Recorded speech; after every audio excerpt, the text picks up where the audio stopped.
Assalamualaikum warahmatullahi wabarakatuh. Berjumpa kembali bersama saya Saifuddin Jailani, founder portal kewarganegaraan. Pada video kali ini, saya akan membahas materi bab wawasan Nusantara dalam konteks NKRI.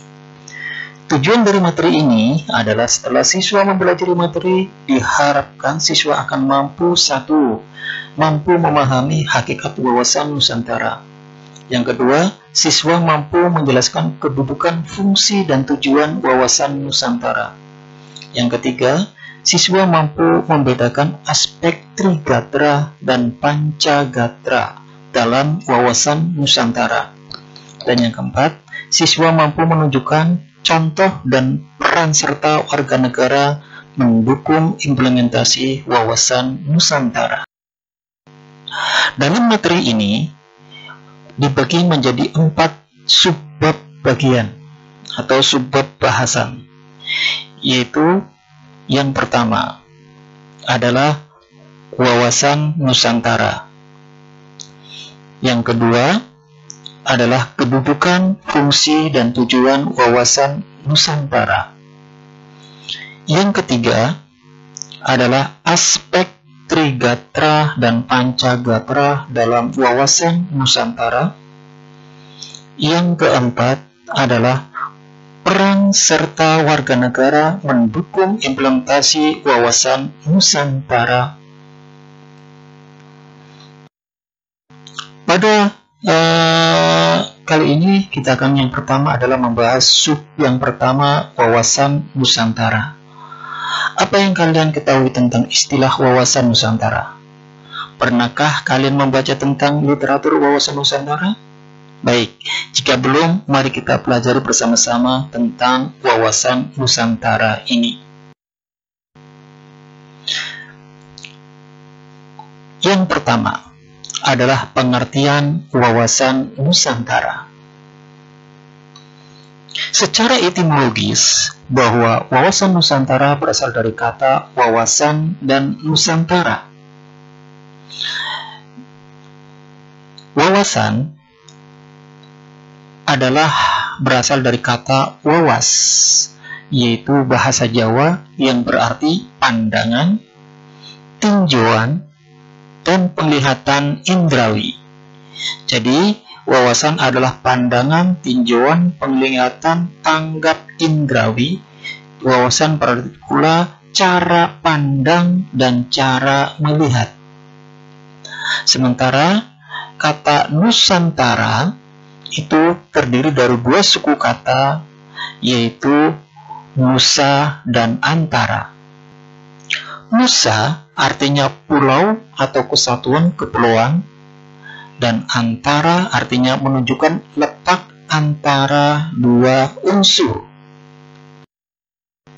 Jadi, dengan demikian, Nusantara adalah kesatuan kepulauan yang terletak antara 2 benua, yaitu benua Asia dan benua Australia, dan terletak di antara 2 samudra, yaitu Samudra Hindia dan Samudra Pasifik.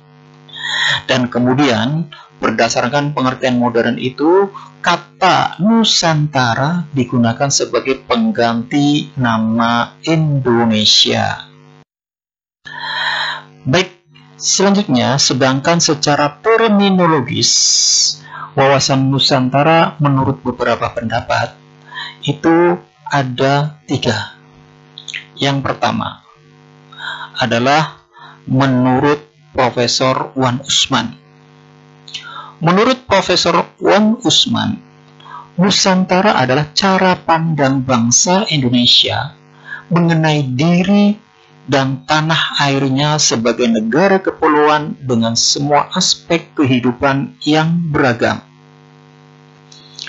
Dan yang kedua adalah berdasarkan GBHN tahun 1998. Di dalam GBHN tahun 1998 atau garis-garis besar haluan negara, itu dicantumkan pengertian wawasan Nusantara adalah cara pandang dan sikap bangsa Indonesia mengenai diri dan lingkungannya dengan dalam penyelenggaraan kehidupan bermasyarakat, berbangsa, dan bernegara.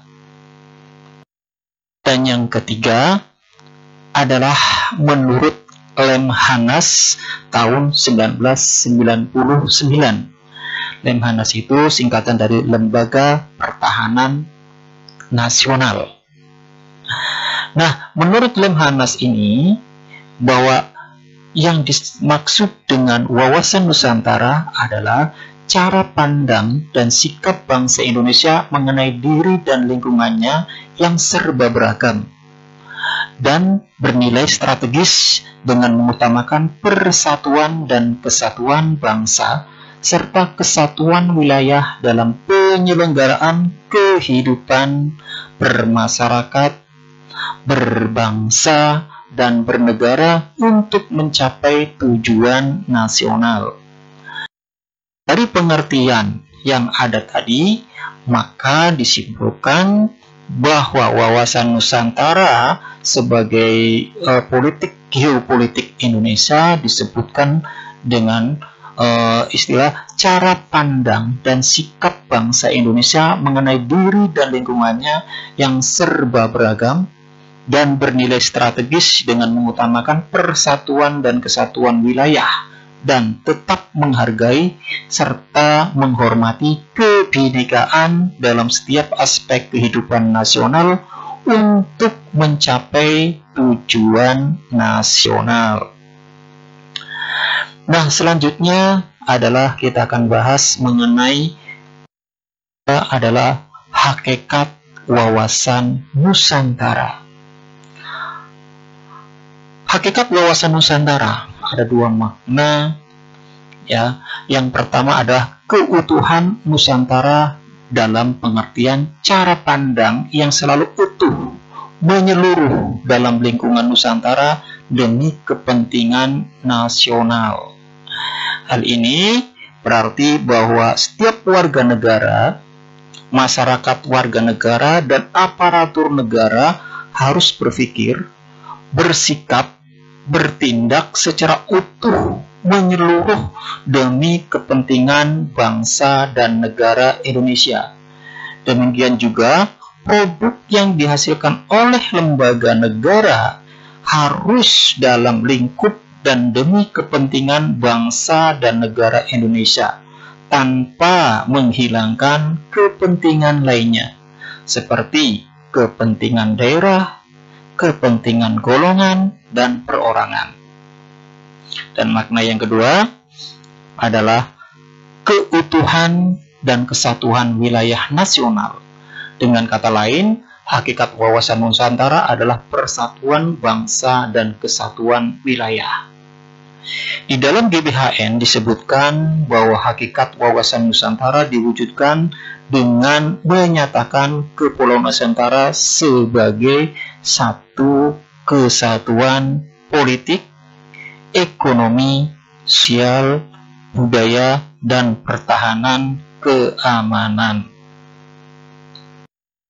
Selanjutnya kita bahas yang ketiga adalah asas wawasan Nusantara. Asas wawasan Nusantara merupakan ketentuan atau kaidah dasar yang harus dipatuhi, ditaati, dipelihara, dan diciptakan demi tetap taat dan setianya komponen pembentuk bangsa Indonesia terhadap kesepakatan bersama. Jika asas wawasan Nusantara ini diabaikan, maka komponen pembentuk kesepakatan bersama akan melanggar kesepakatan bersama tersebut, yang berarti secara umum akan membuat bercerai-berainya bangsa dan negara Indonesia. Adapun asas wawasan Nusantara tersebut terdiri dari 6 asas. Baik, kita akan bahas yang pertama, yaitu asas pertama, kepentingan yang sama. Apa maksudnya? Ketika menegakkan dan merebut kemerdekaan, kepentingan bersama bangsa Indonesia adalah menghadapi penjajah secara fisik dari bangsa lain. Sekarang bangsa Indonesia harus menghadapi penjajahan yang berbeda, misalnya dengan cara adu domba dan memecah belah bangsa dengan menggunakan dalih HAM, demokrasi, dan lingkungan hidup. Padahal tujuan kepentingannya sama, yaitu tercapainya kesejahteraan dan rasa aman yang lebih baik daripada sebelumnya. Asas yang kedua adalah asas keadilan.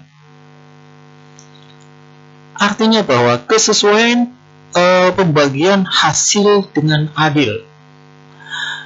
Jerih payah dan kegiatan baik perorangan, golongan, kelompok maupun daerah, sehingga tidak akan lagi menimbulkan kecemburuan sosial dan kecurigaan yang bisa mengakibatkan terjadinya pemberontakan dan pecah belah atau disintegrasi. Yang ketiga adalah asas kejujuran.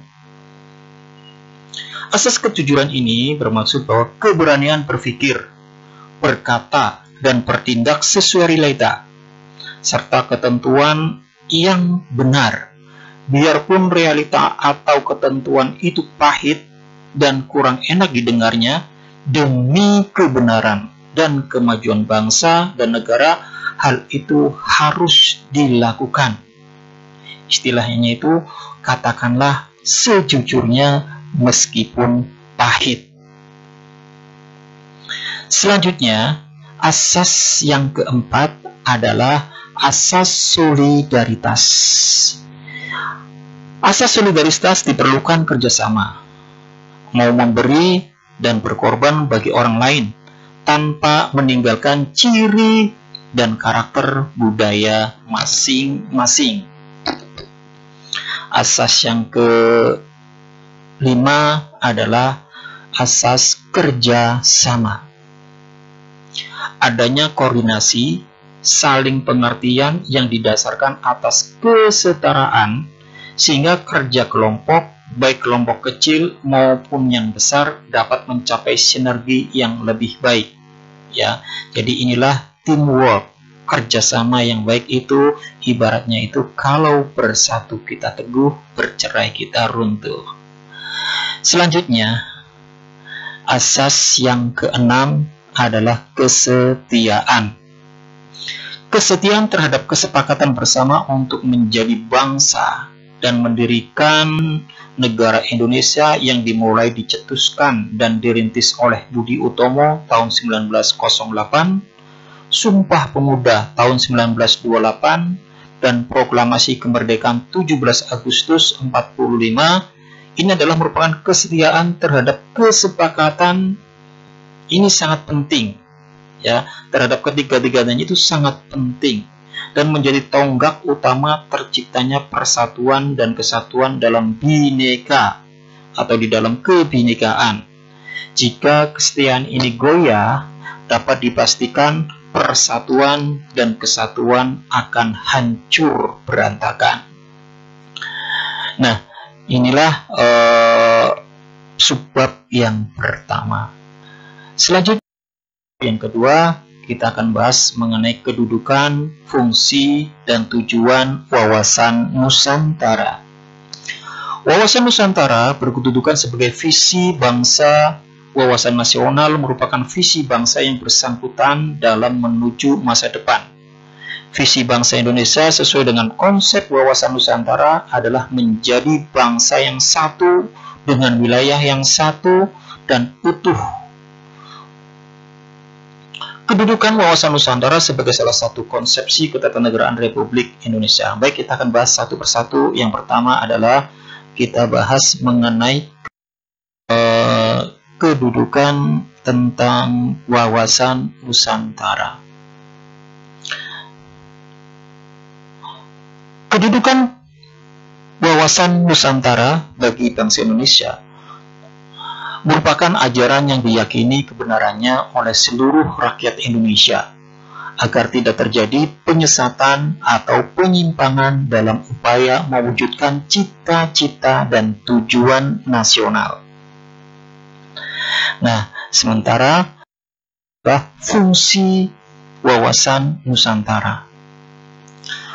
Fungsi wawasan Nusantara bagi Indonesia adalah sebagai pedoman, motivasi, dorongan, serta rambu-rambu dalam menentukan segala kebijaksanaan, keputusan, tindakan, dan perbuatan bagi penyelenggaraan negara, baik di tingkat pusat ataupun daerah, maupun bagi seluruh rakyat Indonesia dalam kehidupan bermasyarakat, berbangsa, dan bernegara.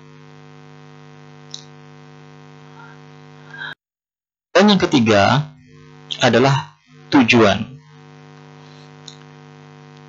Tujuan wawasan Nusantara bagi bangsa Indonesia adalah mewujudkan nasionalisme yang tinggi di segala aspek kehidupan rakyat Indonesia, yang lebih mengutamakan kepentingan nasional daripada kepentingan individu, kelompok, golongan, suku bangsa, atau daerah. Nah, demikianlah materi wawasan Nusantara dalam konteks NKRI sub yang pertama dan sub yang kedua. Besar harapan video ini dapat membantu kalian dalam mempelajari PKN. Sampai jumpa di video selanjutnya. Akhir kata, wassalamualaikum warahmatullahi wabarakatuh. Salam Pancasila.